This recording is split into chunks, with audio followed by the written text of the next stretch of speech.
The death of King Stephen of England in 1154 marked the end of a turbulent reign characterized by a prolonged civil war, known as the Anarchy, which embroiled England in instability and conflict for nearly 2 decades.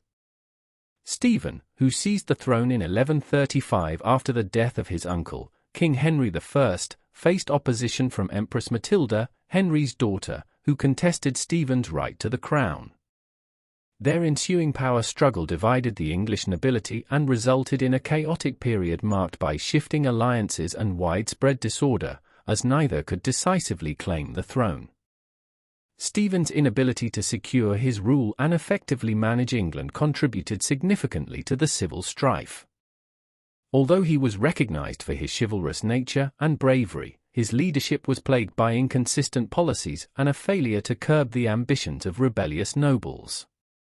By the early 1150s, Stephen's strength waned, and his rule was increasingly overshadowed by Matilda's son, Henry of Anjou.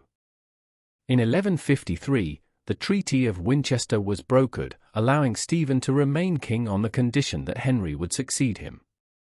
Stephen's death on October 25, 1154, allowed Henry II to ascend the throne, bringing an end to the anarchy and ushering in a new era of stability under the Plantagenet dynasty.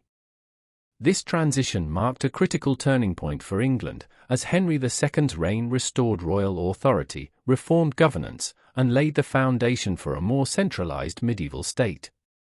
Stephen's death, therefore, represents both the tragic end of a troubled reign and the hopeful dawn of an era of relative peace and reform. Like, comment, and subscribe to Medieval Chronicles 1066. Stay curious.